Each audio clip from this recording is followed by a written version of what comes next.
Oh.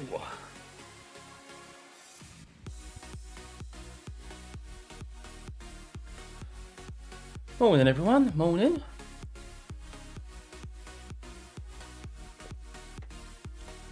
How are we all? How are we all?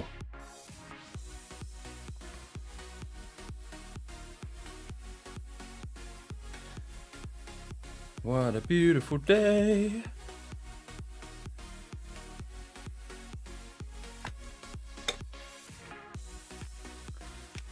Don't normally get a chance to do free practice, but I thought, why not? Not got much planned for today. Nice chilled one. Hey, Patrick.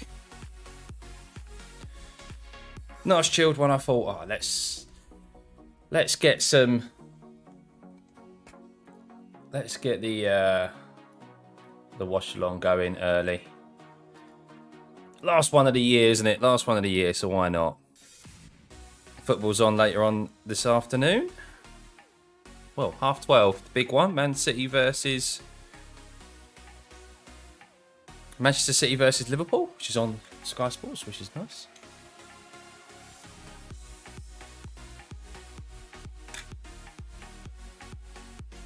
Oh, lovely. Right, we're ready to go. We're ready to go. So, a little bit of news since yesterday. Obviously, with Max's shenanigans in the pit lane again, they have confirmed that they are not allowing overtaking in the pit lane unless a car is going considerably slow, like they have an issue.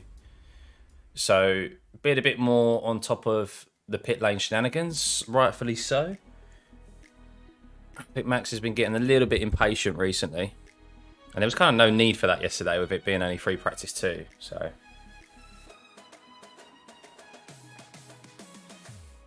but funny enough, 0% chance of rain, guys. In the desert. Although they have had a lot of rain recently, Abu Dhabi. Surprisingly, a lot of rain.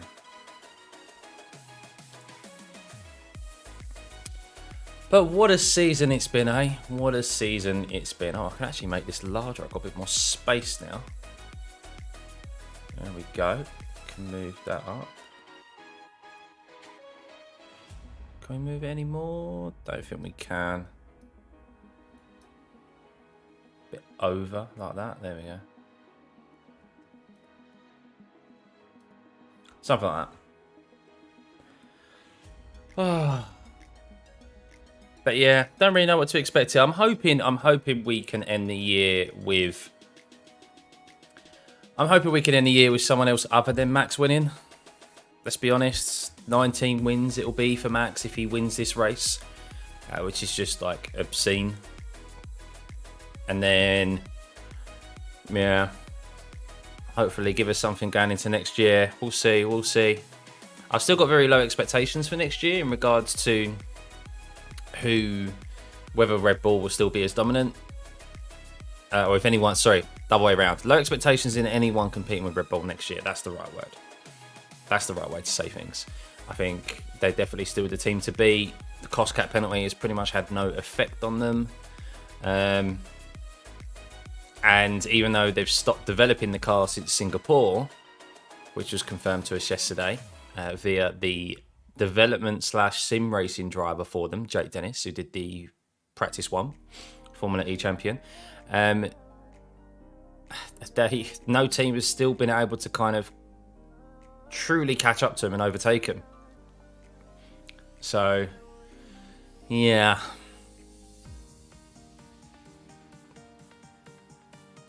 Two more minutes. Yeah, not long to go until free practice gets underway.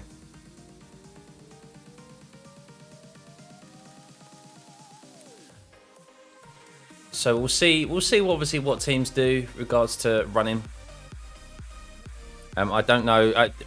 Abu Dhabi, I mean, they predict it's going to be a 2-stop race, but last year it was a 1-stop race between Charles and Max, so.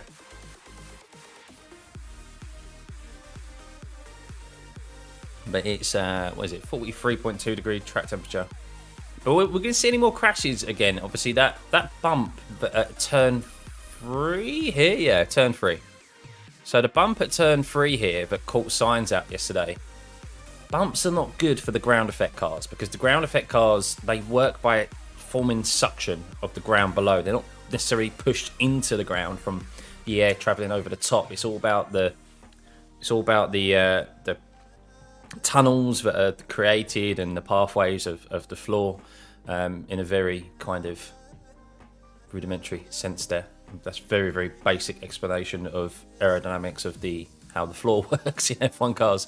But yeah, if they go over bumps, that downforce, that suction created by the floor is like just let go. And that's what happened yesterday, I think, with Carlos Sainz. I don't think it was so much the dirty air from Gasly. Just watching it on Sky now, the replay. I don't think it was the dirty car. I think it was the bump. We've seen guys have big wobbles there. And maybe it was a little bit of dirty air, but definitely seemed to be the case. But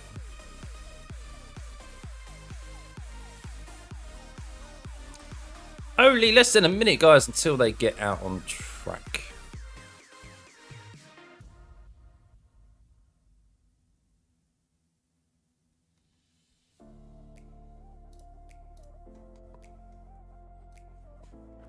Hey, Mark, good to see you, buddy. Good to see you. Oh, been a bit under the weather now.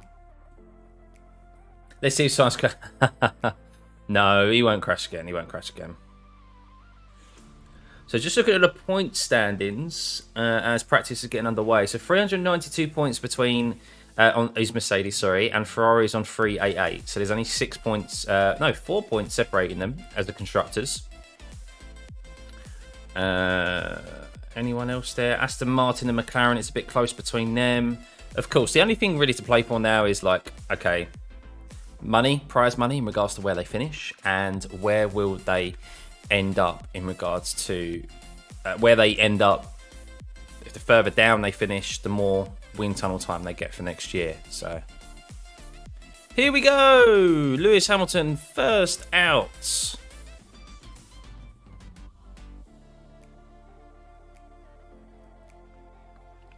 So cars on track, guys. Cars on track. Oh, Lewis out on a set of softs. Don't think the soft tyre is really a viable option here. So when it comes to the race, it's either the hard and the medium compound tyre. So yeah, understandable really. Probably wanting to save some tyres for the race weekend. Good morning, Jordan. Good morning. Hope you're doing well, mate. Sainz's insurance form, visible car came out. Nowhere, destroyed my car and disappeared. Well, Ferrari have picked up 2 big bills in the last 2 races. Obviously, Vegas. It was rumoured, but it was around about a 1.4 to 1.5 million pound bill or euro bill. I don't know which currency it was in. And then now's pretty hefty as well. So he's definitely jumped. I think Sainz might have just jumped to the top of the what's the right word? Damage leaderboard. I saw Logan Sargent was at the top of the damage leaderboard, and then it seems like Carlos Sainz might have jumped him now with those costs. But very, very sunny, so not really going to be that much of a what's the right word? Reflective? No. I can't remember what the right word is. But basically, conditions in FP3 are not how conditions are going to be in qualifying or the race. Of course, the race and qualifying happens during the evening when temperatures generally get a little bit cooler. Track might be obviously a bit different. So, yeah, we'll see. We'll see what anyone does. Wonder if they do actually do some quali runs at the end of this session, maybe. Hey, Justin, good to see you, buddy. No worries, buddy. No worries. Yeah, it's FP3. There's not really too much to keep an eye on track, is it really? It's just visual. Just have a bit of chat, really. I thought that's what I'd do. Especially with it being the last race of the season and everything's all wrapped up. Like, there's not really too much to talk about in regards to how the drivers, what they're doing in practice sessions. So, yeah, this one, we'll see how much running the teams actually do and decide to do. Maybe they feel comfortable already and we don't see that many cars go out there. It's only an hour, free practice free. But there were, guys, I'll tell you what we'll discuss. And I'll see if I can find it. So there was an FIA commissioners meeting of some sort. And they made some decisions regarding next year. So I'll see if I can just find that.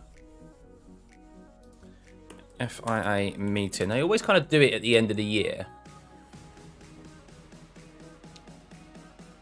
Here we go. FIA commissioners meeting.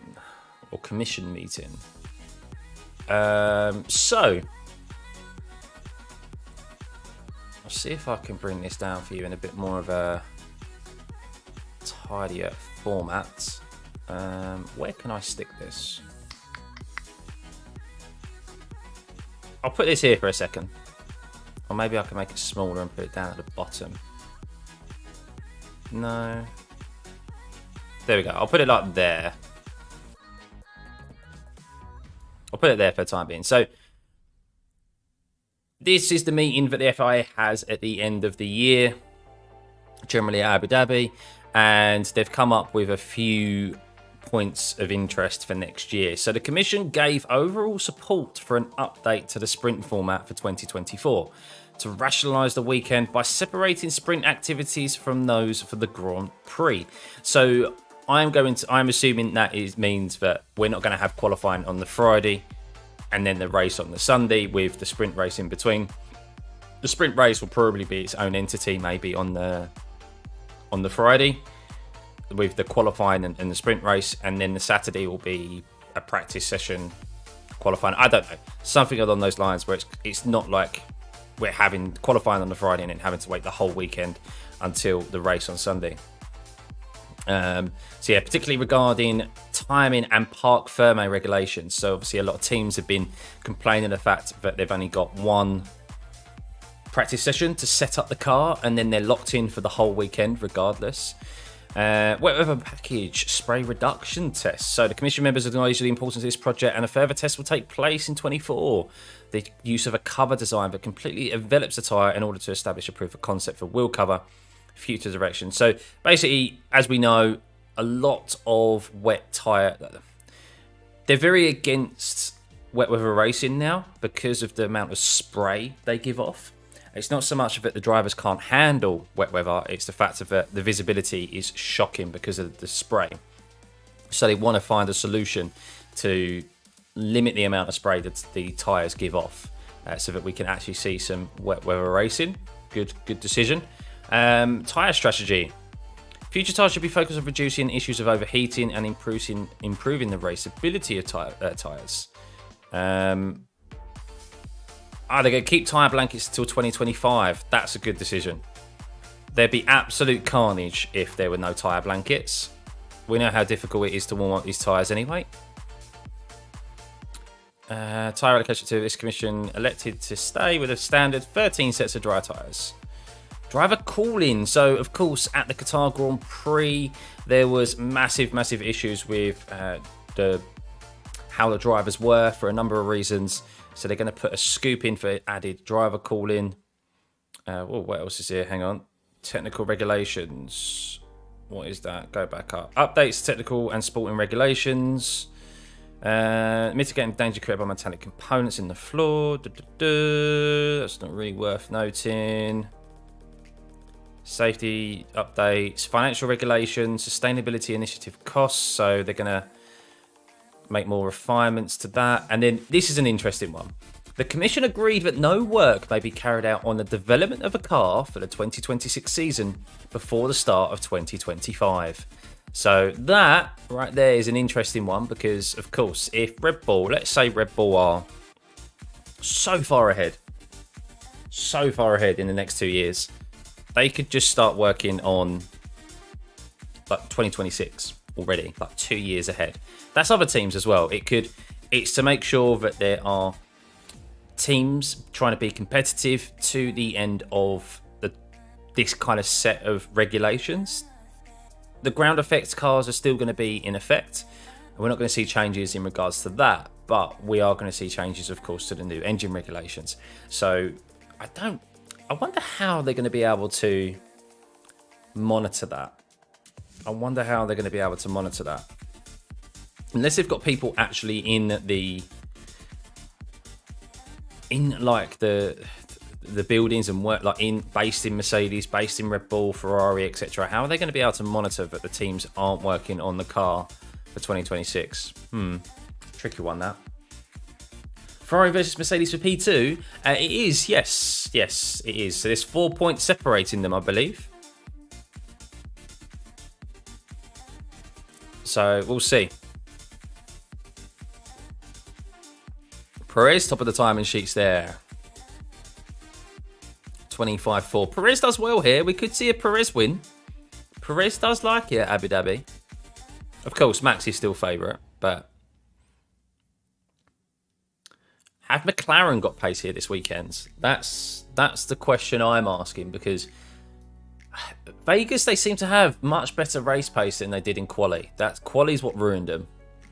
So I wonder, what was their performance in practice 2 yesterday? Not that there was a lot of running in practice 2. But do they have an opportunity of a win? Lando Norris's first win, maybe? Second practice, Lando was second. Interesting. There was 1 tenth separating Charles, Lando and Max in the top 3 yesterday. In a very reduced free practice 2. Hey, Petrus. Maybe you have to deliver a schematic for the car with stats and details at the end of the year, and then some technician hire by FA would go for the car. Possibly, yeah. I'm sure they've got things in place to, like, monitoring purposes in place or whatever for that. I am drawing a blank today in regards to the sayings behind things. I know. So when I went to the Mercedes factory, went on a Mercedes factory tour earlier on in the year, I know that they explained to me that wind tunnel time. So there is a like a link up from their systems to the FIA in regards to data, and there's also a link up of a camera that is purely connected to the FIA, and whenever they switch on the wind tunnel, that all switches on, and they're able to determine how long the teams are in the wind tunnel for, using the wind tunnel against their allocated time. And of course, they're then able to penalise the teams because of that, if they go over it. So yeah, it's all kind of like linked up. So yeah, I'm sure they'll be kind of hot on it. They wouldn't be that stupid. Whoa, Justin, this is the FIA. They wouldn't be that stupid. It's the FIA after all.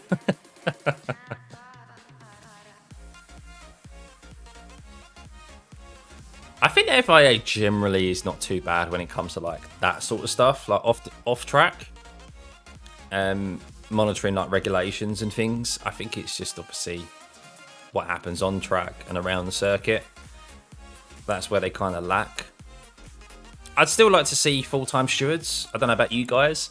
I think a set of stewards who are employed full-time, at least you know you'll get consistent decisions, and also a set of stewards who have no affiliation to any F1 team. I think that's really important, because at the moment we have stewards who have previous affiliations to other F1 teams, and there's always going to be I mean, I do think that, especially when it comes to some stewards' decisions, there has been some bias there to former employers. And I think we need a set of stewards who are not affiliated with any team, present or past, and they're employed full-time. And at least like you'll get consistent decisions, rather than the chopping and changing of stewards at different events.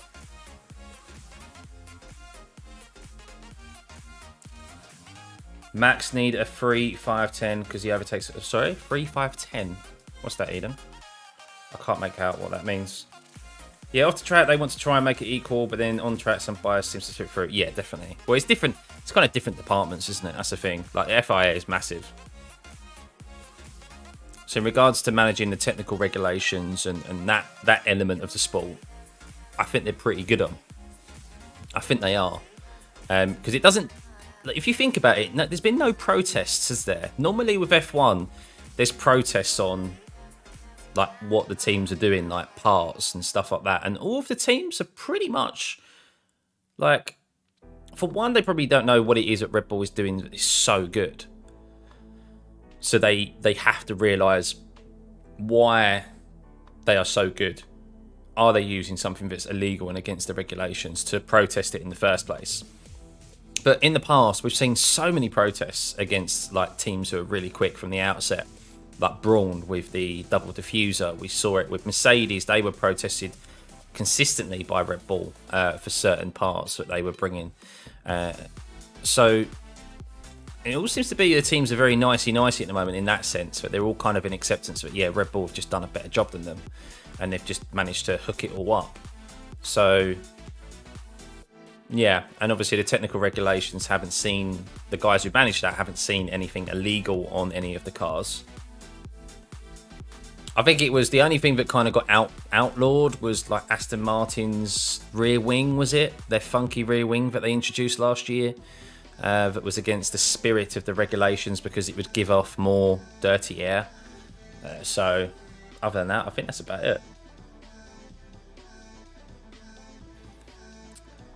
Mercedes can't just come say Red Bull is too fast. You can check them. They have to cut. Exactly. Yes. Yeah. No, they do. That. I spoke to the guy at Mercedes about that on the tour, and I said, "Why have you not protested?" I said, "Like, that is something that happens all so often in the history of F1." And he said, "Well."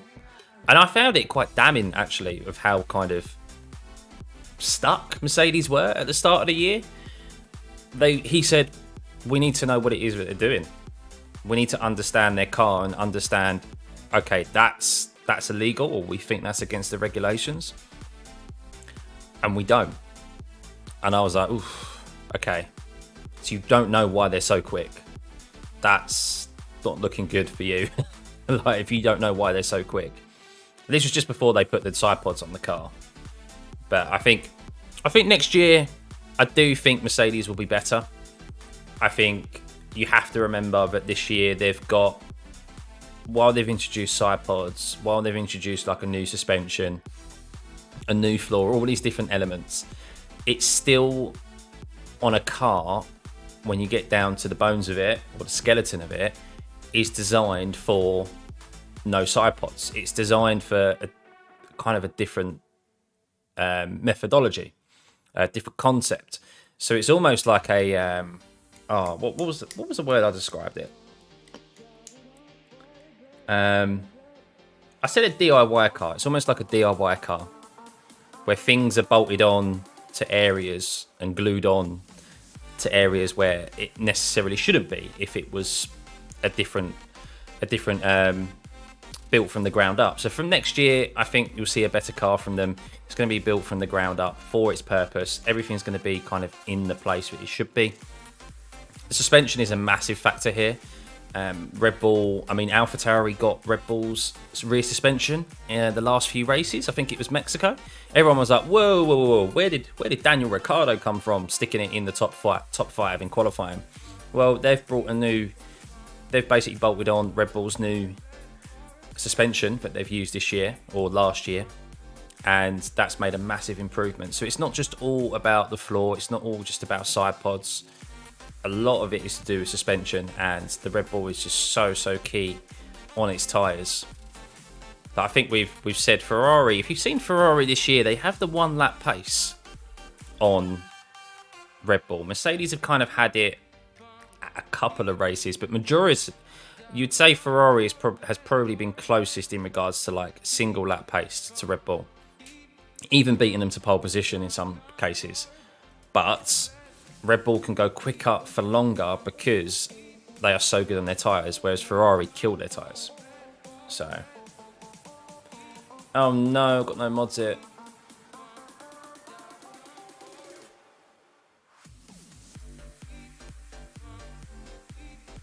He's gone. So, yeah, we'll see for next year. Maybe Aston Martin. Aston Martin seem to have got their kind of shit together towards the end of the year. McLaren hopefully are going to be really strong as well and continue building on what they've got. I mean, at least like next year, hopefully we see not Red Bull winning every single race. Like, they would have won in every single race this year if it wasn't for them cocking up their setup in Singapore. I think they raised the ride height a bit too much and they lost a lot of performance. That's why they were kind of so far off the pace. So that was more of a setup issue than it was them actually having a poor car that weekend or new or upgrades not working. That was just a case of it. They lost a lot of performance in the way that they set up the car. Other than that, I mean, Max has been supreme this year. When Max wasn't there, Sergio at the start of the year. So yeah, it is still only Carlos in Singapore, isn't it? Is that right? Carlos is the only one who's stopped a Red Bull car from winning this year, isn't he? Is that right? I think that's right. Has Max been cleaner this year?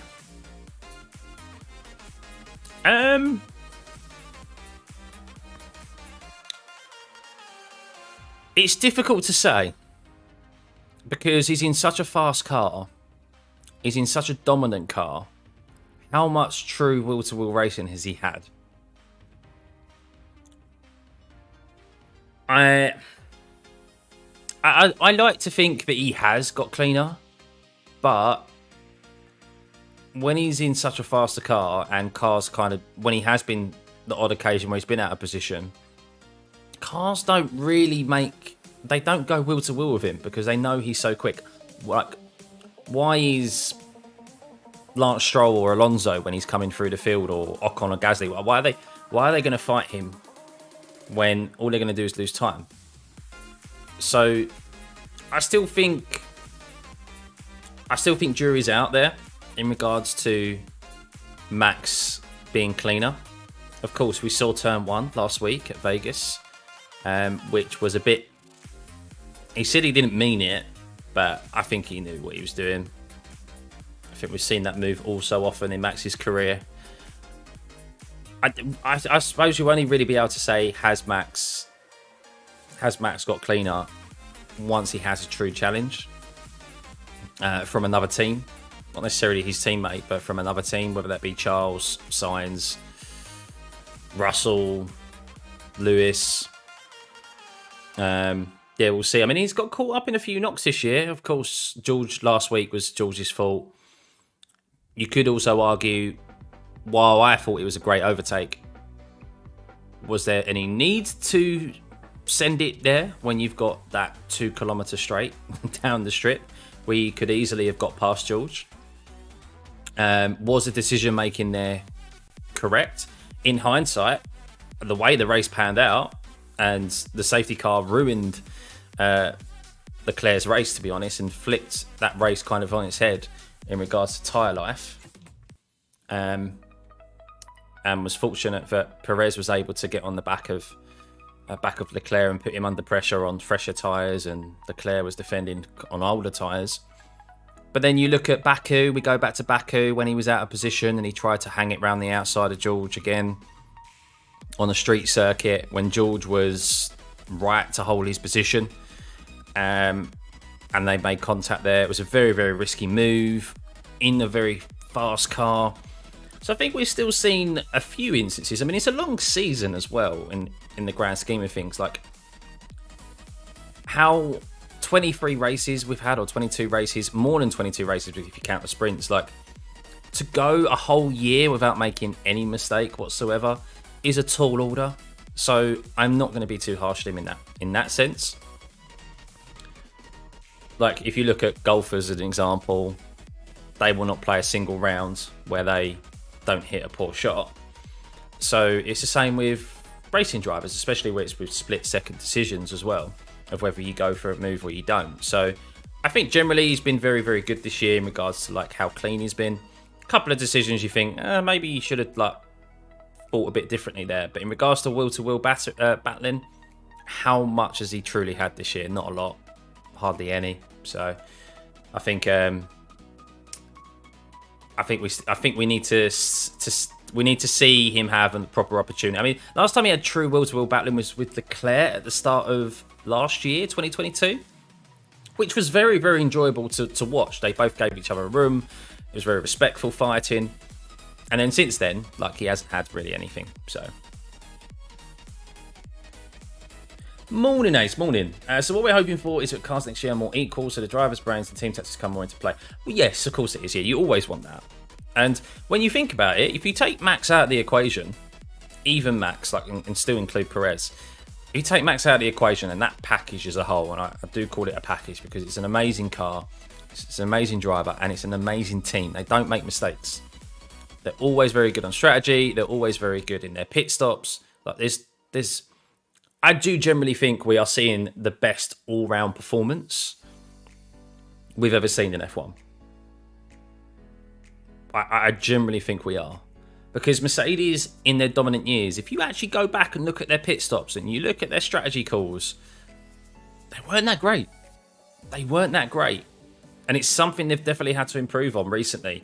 Like, they lose so much time in the pit stops. And Red Bull have just been on it every single time because they are not letting anyone have an opportunity at closing them down. Even when they've had a few races where they've been maybe a little bit off the pace, or they've got caught up in something, which has been very, very, I can't even think of off the top of my head, but they still do 2.3 seconds, 2-second pit stops, even sub 2 seconds. I think they've had sometimes, and then they've had they've just been on it.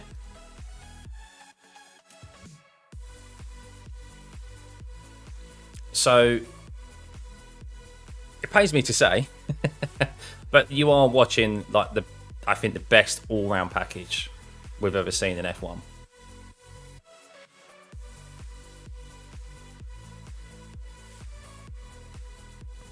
I'm doing well, Ace. I'm doing well. Yeah, it's a nice Saturday morning. It's nice and sunny outside, although very deceiving because it was below freezing last night here in the UK, where I am in the southeast. So it looks very nice outside, but it's very, very cold. Thanks, Ace. Yeah, I've got no mods in here at the moment, so the missus is watching the Kardashians, so she's not watching the stream and modding at the moment. His attitude towards driving, I think. Yeah, I think so. I mean, look, I think you always see a true testament of any sportsman, and you always see the true. What's the right word? I feel like you always see the true sportsman come through when they're put under pressure, and how they handle that pressure and how they act under pressure is their true character and truly who they are. And until Max is put under pressure again, I'm gonna hold back a little bit on whether he's improved in regards to will-to-will racing. But that's the case for any sportsman and a case for any driver. So from the southeast myself. Yeah, no, I don't exactly telegraph where I'm from, but you could probably hear from my accent. I'm from the southeast, so it doesn't take a lot of deducing kind of what region of the country I'm from or what part of the world. So Hamilton, interestingly, has used 3 sets of soft tyres here. Stroll and Alonso have just done 1 lap on each hard tyre. They've just scrubbed them off. So I assume that's their race tyre for tomorrow. Or tyres. Leclerc and Sainz are using mediums only, so they're holding back onto their softs. I wonder if Max's lap got held up, because that's a good time from Russell if he's half a second ahead of Verstappen.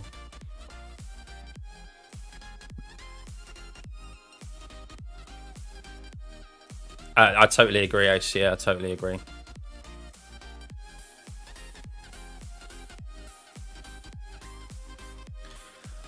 Right, so everyone is out on track apart from Bottas, Gasly, and Russell's in the pits now as well. But yeah. But hopefully we have a good race. I mean, once again, I've got low expectations for tomorrow in regards to the race. Abu Dhabi's never a good race, let's be honest.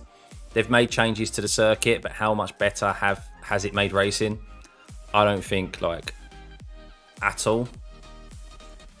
Like, there's 2 overtaking opportunities, which is down into T6, a very long straight, and then down into turn 9, which is 2 DRS zones, and then the rest of the circuit is kind of pretty much like not worth it. Of course, we saw the lunge from Max on Lewis down into turn 5, but realistically, if there wasn't a massive tyre advantage there, you wouldn't see a move like that. I don't think you'll see too many moves like that, especially with the long straight down into turn 6, especially if DRS is activated as well. Hey, Manis. Yes, the midfield. But this is the thing. If you remove Max, so going back to my point, if you remove Max from the equation in the Red Bull, we've had a very, very close battle behind, like for the championship. It would be very, very close, like multi teams, multi drivers. It'd be great. It's just that Max has been so dominant. It's taken away that. It's taken away that from everyone behind. And let's be honest, people don't really care outside of the podiums. People, like the average fan, doesn't really care who's finishing second or third. It's about who wins. And if we're consistently seeing Max win all the time, or any driver win, like the amount of races they have, in the manner they have as well, it's not a look. It's not a good look on the sport, especially to the casual. And that's the case for any sport as well, like any dominance. Like I've always thought, like the team that I always go to is the Scottish Football League, Celtic. Like Celtic won the league like 10 years in a row because their rivals and their main competitors, Rangers, got relegated because of some financial penalties. And they won the season, like they won like every trophy 10 years in a row, and there was like no competition, and they won it so easily. Like, what true enjoyment do you get out of that? Like, surely it comes to a point where it's boring. Like, it's just boring. Like, you want competition. You want to look back on those battles that you have, and like those championships that went down to the wire, and I think that's why we've seen Max make the comments he has. Max has made the comments he has about, like, indicating he's not going to be in F1 forever. He's not going to stay around to beat Lewis's championships, and like, he doesn't need that and stuff. Because if the next 4 years are like this for him, he's going to go, I'm bored. Like, seriously? Like, I'm just going to go do something else. But I get more excitement out of, like, F1 doesn't excite me anymore. And I can see it. I can totally see why. Of course he does. And I think Lewis was the same as well. Lewis was quoted as saying multiple times when Mercedes were dominating that he wants to see, he hopes the other teams are able to catch up. Like, he wants to have that wheel-to-wheel racing because of the fans and because of his own enjoyment. But then going to the Champions League and they get smashed in the playoffs. Exactly, yeah, with Celtic. I mean, that's what I kind of always look back at. Like, it's the manner in which you win. So, like, tennis is an example. Like, okay, Federer won X amount of Wimbledon championships. I think he won it like 5 years in a row or something. But in those 5 years, he was like, apart from maybe like a couple of years, he was made to fight for it. Like, he came up against Nadal, he came up against Djokovic. Like, he was made to fight for it. It wasn't a case of it, he just breezed past everyone.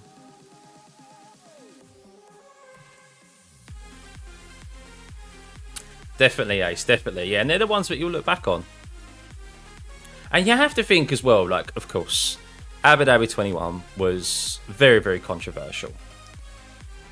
And the history books will say Max has obviously got it. But let's just look at it from Max's perspective. That was such a heightened, emotional, like, year and championship for him, and especially for it being his first. Now, the second one is like, yes, I've got the second one. I want my second championship to be a lot less emotional than the first one was, and a lot less difficult. That's done. So he's got two ticks basically. He's got the will to will fighting, the championship long battle with one of the greatest of all time, and the history books will say he won that on the last race, on the last lap. That's a tick.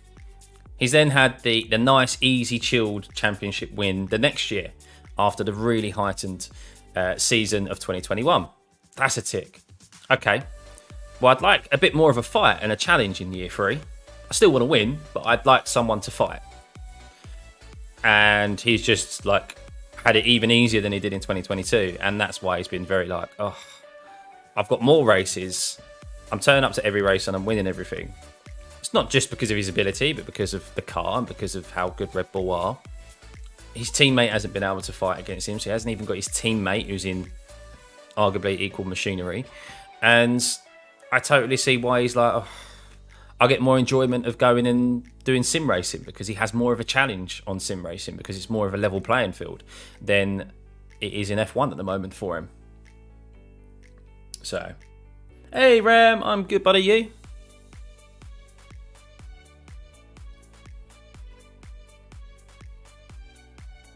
I hope you're enjoying this F1 chat, guys. So at the moment, we have just under 25 minutes left of free practice 3. The last one of the year. What a long year it's been. Can't believe it's December next week, guys. I have to start actually thinking about Christmas presents. It feels like it's still too early to put up Christmas decorations. You don't think? First weekend of December, at least the first week of December. I'm driving past people's houses and they've already got Christmas trees up, Christmas decorations up. And I'm like, it's still November. No. But yes, last free practice free session of the year. It looks like most people are out on the softs at the moment. The Ferraris are not. The Ferraris are doing some long runs, it seems. So Russell currently P1, half a second quicker than Max, but we know times aren't always relative.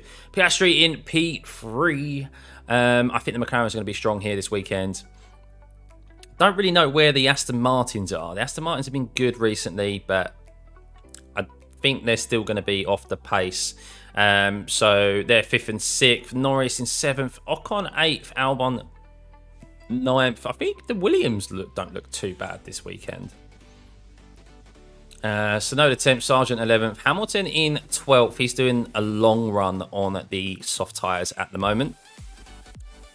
Ricciardo 13th, Bottas 14th, Gasly 15th, and as we said, 16th, 17th for Sainz and Leclerc, because they're doing some long runs on the mediums. Yeah, and then 2 Haas's at the bottom. What is up with the Haas team, by the way? What is up with the Haas team? I feel like they're not bringing any value to the grid at the moment. Don't know about you. I do wonder if things don't improve, if he might either do IndyCar or World Endurance Championship rims in a few years. Yeah, I genuinely think he won't move away from F1. I think it's all kind of a bit of lip service. I think he'll always be convinced to stay in F1. I think he has too many people around him who are invested in him in F1. Like, he's earning, what, £50 million a year from Red Bull alone, salary? That's what it's rumoured to be. Then all the sponsors on top of it. Is he going to earn that sort of money if he goes elsewhere? I know obviously it gets to a point of how much money is too much money. But if someone's offering you £50 million a year to do something that you're good at and you're easily good at, I don't know why. I think you'll see Max in F1 probably till he's like in his mid-30s, and then he might go out and do something else. We'll see.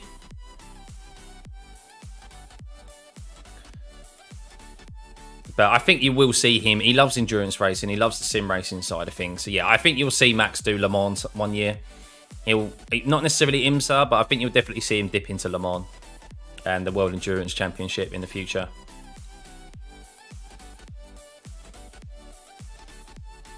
Like Lewis, I don't think you'll see Lewis give up racing. I don't think you'll see a lot of these guys give up racing. I think like Lewis might have a break for a few years, and then you'll probably see him in the future do like maybe an endurance race himself. I don't know.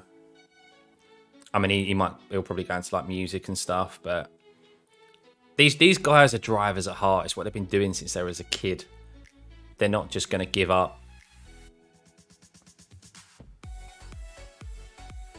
I actually can see Lewis probably going into like, maybe not immediately, but going into some sort of management, trying to help younger drivers come through.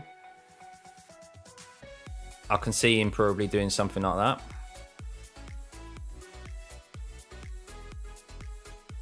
But I did read Aston Martin are open to extending Alonso's contract beyond 2024.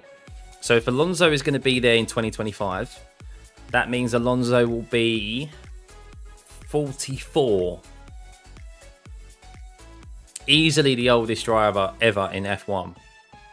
In arguably the most demanding era of the sport. But that just shows how if you're good enough, age doesn't matter. And as long as you keep yourself fit enough. Start the advancements of sports science and what we know about the body now and how to look after yourself, like all the supplements and physiology and stuff like that. He is someone who, as long as he's still got the reflexes and keeps his body in shape, if he's outperforming guys who are 20 years younger than him, then why not? Why not keep him on? I'd love to see Alonso. Who wouldn't love to see Alonso in a championship-winning car? Potentially a championship-winning car. Oh, box office that would be. Imagine. Oh, most definitely, Ace. Yeah, most definitely. We start with footballers now as well. Like, you're looking at footballers, and I think, like, you look at Ronaldo still. Okay, Cristiano Ronaldo's now playing in an inferior league in Saudi Arabia.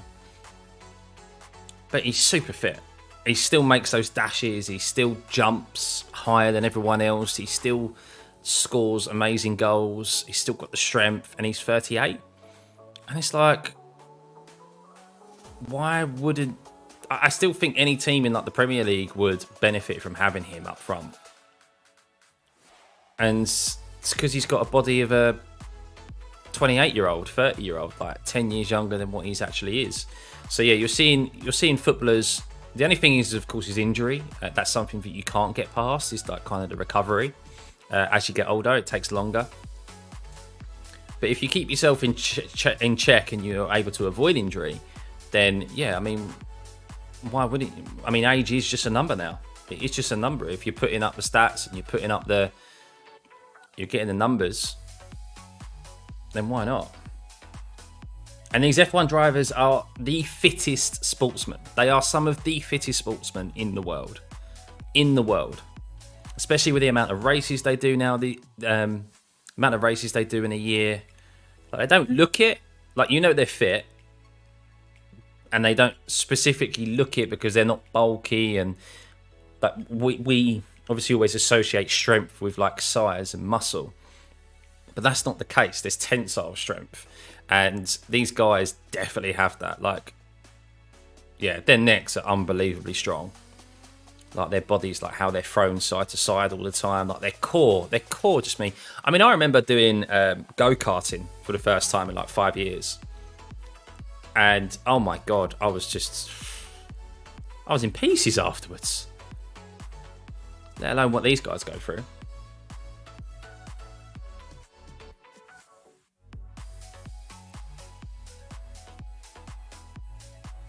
Max doesn't need to refuse 50 million to go have fun somewhere else. That would be very expensive fun. And he wouldn't have any guarantees it would be any funner than the £50 million job. Yeah, exactly. So it's always one of those where it's like, you don't know what you've got until it's gone.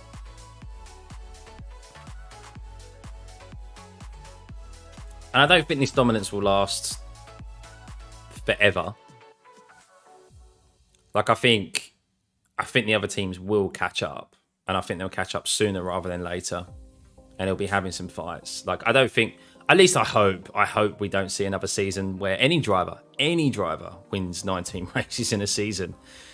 Like, it's, yeah, I don't want to see Lewis win 19 races a season. I don't want to see anyone, because it's just not, it's just boring. I want to see good races. I want to see good fighting out up front. If Max didn't get a penalty, then FIS becomes Skibidi 2.0. A penalty for what? What, for the pit lane infringements yesterday? Technically, it wasn't against the rules. That's how they've got past it. And Max is very good at... I have to give credit to him. He's very good at kind of pushing the rules to their limits. And a lot of the time, he does stuff and then it's implemented as a rule next time. So it's also down to his knowledge of knowing what he can and can't do and what he can get away with. And yes, he has, in my opinion, got away with a lot. But he knows the rule book.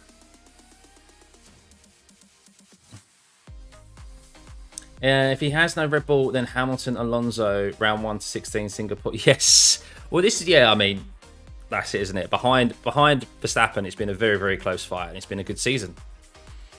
But hopefully, we see McLaren improve next year. They've made big, big strides this year. They've got a great driver pairing, Norris and Piastri. So hopefully, they have a title. I'd be intrigued to see Norris and Verstappen fight for a championship, because they're so friendly off track. And I think we've kind of seen that a couple of times when Norris has been ahead and Max has come through. Like, Norris has left him probably a bit too much room. Probably because he knows Max has got the car anyway underneath him to get past. I'd like to see them both in a bit more equal machinery so that, okay, now you've got a car underneath you, Norris. What are you going to do? Because Max is going to give no quarter. Are you going to do the same? Do you know if they have driver spots available for Super Formula Series? They do. We only have one more week remaining, one more race. So I imagine they probably won't take spots for next week. It's a bit pointless with 1 week remaining. But yes, they are going to be doing the Season 2. So keep an eye out for that. I don't know when it's going to start. Just keep an eye out on the website. I think you can join the Discord on the website. And that's probably the best way. Join the Discord, select Super Formula when you join the Discord, and you can keep up to date of when sign-ups for Season 2 go live. But yeah, they're difficult to do a Season 2, Ace. Yeah, week 13 in a couple of weeks, actually. But what are the Haas's doing? Hulkenberg and Magnussen. Gunther Steiner says that a new team wouldn't add value to F1, and it would be it's quality over quantity. Well, I would argue, Gunther Steiner, what quality and value do Haas bring to the F1 grid? Because I'd have to say not a lot. So Norris up there in P2 and Piastri P3. Interestingly enough, Russell set that time very early on in the session. Very early on. And no one's still beating his time. So maybe the Mercedes does have a bit of pace. Of course, Max hasn't done a clean lap yet. Half a second off. Or 9/10 off, sorry. I don't think Max got a clean lap in, so Max will probably go in and do half a second quicker knowing him. Put Max in a Haas and see what happens. He'd get more pace out of it than what Hulkenberg and Magnussen can do, that's for sure. Definitely. There's certain drivers out there who have the ability to deal with quicker cars or more difficult cars. So I saw was it Tomo F1? So he made a very, very good comparison between Bottas and Perez and kind of the Mercedes era and the Red Bull era. And I think he's bang on where he says the Mercedes era, Bottas, the reason why Bottas is, obviously they both have their strengths, him and Perez, but I think that he said the Mercedes was probably just a probably more all-round balanced car than the Red Bull is, and that made it more suitable for someone like Bottas to be able to handle. whereas the Red Bull is a lot more difficult to extract the pace out of, and that's why Verstappen, who is able to deal, like the best drivers are able to adapt to those sort of issues and the way that the car handles. That's why Verstappen's been able to extract so much pace out of it compared to Perez. And there has been, Max has done a lot of simulator work earlier on in the year, and there was a turning point around Monaco where apparently the rumour is Max was able to find something in the simulator, the way the car was set up to extract an amount of pace out of the car, but it was difficult to drive. And Perez, seeing that data, has tried to run the car in the same way, but he's not able to adapt to it, and that's why he's been so far off the pace. Because at the start of the year, Perez and Max were very kind of neck and neck, but Perez kept Verstappen behind him. At Saudi, arguably was faster, and yeah, but then Max unlocked something. It'll be a steep learning curve as I'm used to driving a GT3 at the moment. Yeah, well, good time to practice, mate, is jump in the officials. I would jump in the officials first and get accustomed to the car before, doing the league, because you don't want to turn up in the league and spin it off the line and end anyone's race sooner than it is, because we do look forward to those races on a weekly basis. Some people don't do any officials, they just practice and look forward to the race on the Friday night, and to go out, yeah, I know how it feels to go out on lap one is not nice due to someone who's kind of mucking around. But not going to giant fight for a second. Alonso wins in the early part of the season. Okay, Eden. So where would, I haven't done this, but what would be the standings? I suppose the driver standings are the driver standings, but if you took Max out of the equation, if you took Max out of every single race this year, so if he didn't race at all, what would be the driver standings at the moment?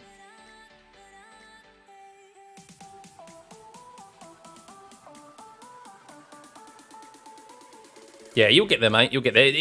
Driving open wheel cars is very different to GT3 because of the weight shift, the obviously the higher downforce, the braking as well. There's no ABS, so you have to be careful with lockups. Afternoon, Graham. Are you in the future? You're definitely in the future. It's only 20 past 11 here. How's it going, buddy? So the Ferraris are now out on a set of softs. So just going to do some quali runs, I imagine. Let's see what they can do. They're probably going to get held up by traffic, though. Everyone's, I mean, it's a very, very busy track at the moment. There's only 4 cars not out on circuit.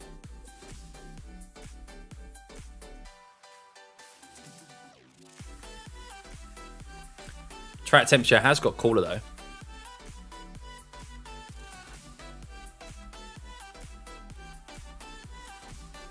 Where's Hamilton? Hamilton's doing a lap at the moment. He's on a brand new set of softs. Seems to be going all right. He's slightly slower than his teammate. See if he can get. So Lewis is about a tenth slower than Russell at the moment. So Lewis, unless he hooks up, if he hooks up this last sector, could be going top of the timing sheets here with a quali run ahead of his teammate. I've got a feeling he's going to slot in just behind. Ooh. Okay, so not the best. 25.2, 8 tenths off of Russell. Okay, so that was a lot slower then, actually. Maybe I was looking... Oh, sorry, I was looking at Russell's last lap time, not actually Hamilton's... not Russell's fastest lap time.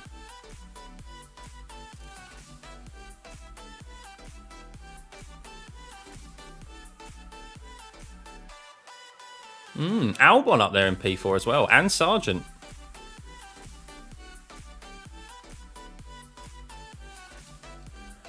Germany, so you're only an hour ahead. Is it an hour? I think it's an hour. Maybe 2.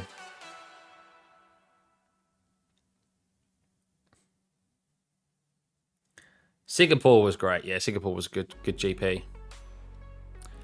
Leclerc up there in P5. So I think, I mean, That was a great lap from George earlier on.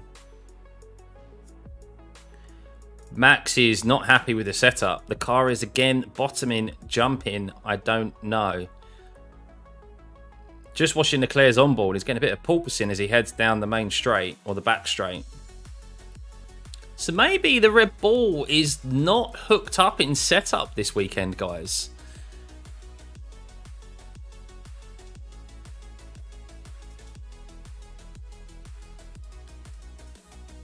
So maybe the car, they're running, because the Red Bull likes to run very low. So maybe the Red Bull's running so low that actually they're bottoming out and it's causing them issues and they're losing that little bit of downforce. And that is what Max is reporting in regards to sliding around. Interesting.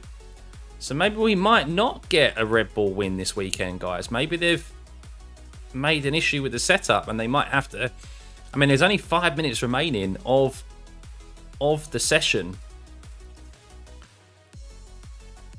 And we know the Red Bull struggles. As soon as they have to rise the ride height, they are a bit more off the pace. So maybe they might have to increase the ride height to get over those bumps, which in effect is going to make them slower anyway. So we'll see. We'll see. Just one. Okay, just one. Don't understand why Max is P13. Well, that's what we were just discussing, Eden. He's reporting that the car is bottoming out. So the Abu Dhabi Grand Prix seems to be a bit more bumpier this year than it has done in the past. Of course, it is well, it's over 10-year-old circuit now, I think, isn't it? So yeah, Max and Sergio struggling, it seems, with grip. So obviously with the ground effect era, the lower you run the car, the more performance you get out of the car. The Red Bull is very good at that. However, because of the bumpiness of the circuit, they are bottoming out, which means that suction that the floor provides is being broken. And that's why Max is reporting he's losing traction in the corners and he's sliding around a bit. Now, when they've had to combat the bumps, the easiest way, or the only way to do it, is to raise the ride height. So the car gets lifted off the floor a bit more. But by doing that, you lose a bit of performance. You lose the effect of how well the floor works. And Circuit of the Americas, Singapore, they had to do this, and it showed they was obviously a bit more off the pace. So maybe they'll have to do the same here. They'll have to combat that, raise the ride height. And there's a double yellow in Sector 6. What happened there? Very, very quick double yellow there. Wonder what happened. But yeah, maybe they'll have to do that. Of course, there's only 5 minutes, or less than 3 minutes remaining. And that's why Max is down in P13 at the moment. He's just not able to get kind of feel good about the car. They have made some adjustments to it quickly, and he's back out there.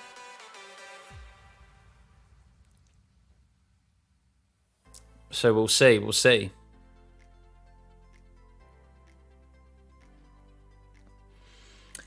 Yes, they do, Graham, but I don't think until you get there. I mean, you have to remember this is a bit of an awkward weekend because we had the rookies in P1, FP1. So Max didn't get to go out there, and I mean, let's be honest, how much data are they truly going to get from someone who's never driven an F1 car before? Then they've got FP2, which was really hampered by Carlos Sainz and Nico Hülkenberg. So there was only like 20 minutes of running. I think it was like 15 minutes of running, not a lot. And then they've got this.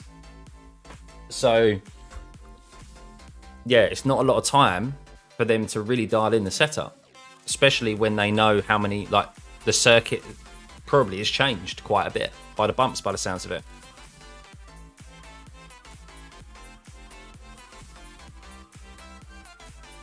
Yeah, Max has been on pole the last 3 times at Abu Dhabi and won them.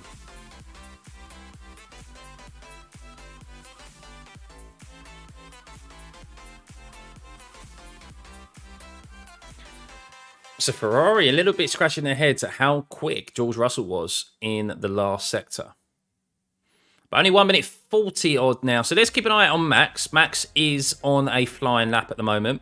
So let's keep an eye on him. And he's made a quick change to the setup. So 17.4. Let's see if he's going to get away without any traffic, to be honest. Magnussen will move out of the way. So this will be a clean lap for Max. Let's see if the change in setup has improved for him. So he's got DRS open at the moment. He'll be getting a bit of a tow from Magnussen. I don't think Magnussen is going to get out of the way. Max does a 36.4 in the middle sector. So it's still not purple. There's no purples there for Max in the middle sector at the moment. So how is he going to be in this last sector? Under the hotel through turn 14. Quick right-hander of 15. Very easy to run wide at turn 16. That's where we're going to see a lot of track limits enforced. And Max only goes 6th. 7 tenths slower than George. What? What? Wow. I think Max is genuinely struggling. Just watching it on TV, and I think he is struggling. I don't think he's got that setup dialed in.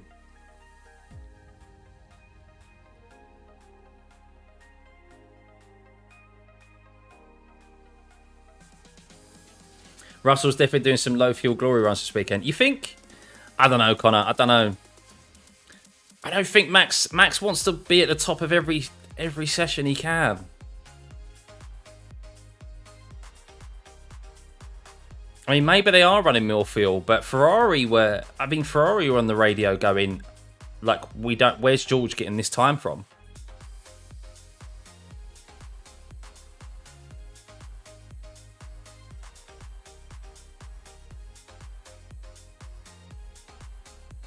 Yeah.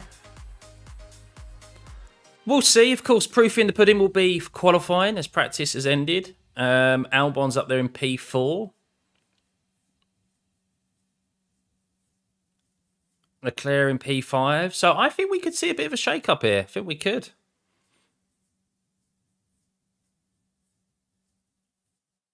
But yeah, there we go. So we have Russell in P1, Norris in P2, Piastri P3, Albon. What's going on with the music? Oh, there we go. Piastri P3, Albon P4. Leclerc in P5, Verstappen in 6th, Ocon 7th, Sargent 8th, Tsunoda 9th, Zhou 10th, Perez also in P11. Hang on.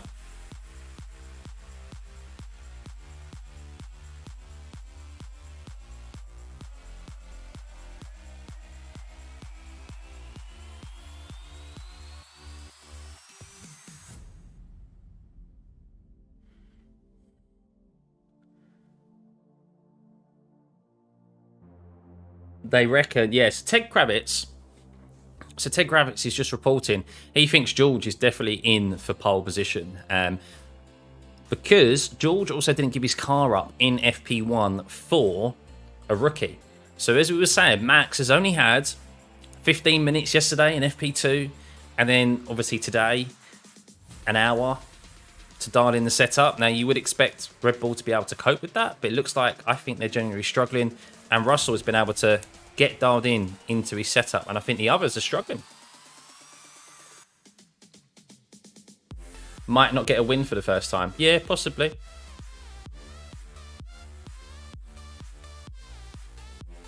Russell never been on pole since 22. Yeah. Hang on. Anthony Davidson is questioning the fuel loads. So yeah, we'll see. We'll see. As Connor suggested.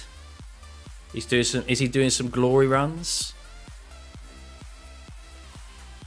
We'll see. We'll see. I still expect Max to be up there fighting for pole. We know that. We know that. But I'd love to see Max versus George, though.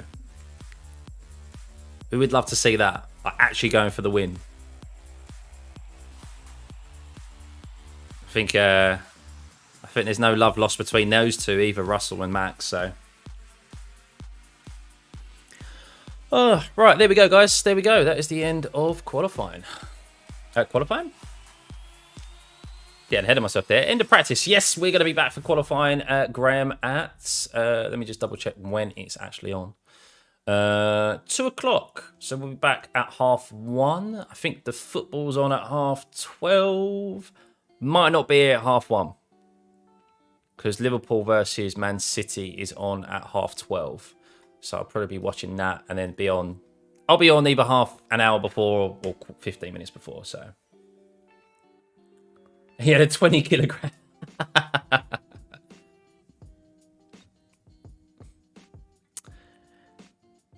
Yeah, maybe. We'll see. We'll see. I mean, it's because of the rookies in FP1 and because of the limited running they had yesterday in FP2. It wouldn't surprise me if a few have got their setups wrong. The track is a lot more bumpier than it has been in previous years. Max was reporting the car was sliding around and he was bottoming out. We know the Red Bull likes to run the car really low. If they have to increase the ride height, I mean, they're heading into part firm conditions, so they have to make a decision. So we'll see. We'll see. But yes, guys, thanks for joining me for FP3, the last practice session of the year. I am now going to go have some nice brekkie. Nice sausage, egg and bacon bat. Thanks, Michael. Thanks for the sub. And yeah, we'll go watch the start of the football and then have the qualifying, which is, yeah, at 2 o'clock. So yeah, big thank you, guys. If you can hit the like button on your way out, it'd be much appreciated. And yeah, turn your notifications on. We'll be live. I am going to aim for half an hour before qualifying or 15 minutes before. I haven't decided yet. But yeah, have a lovely lunch, guys. And we'll see you in a few hours' time. Bye.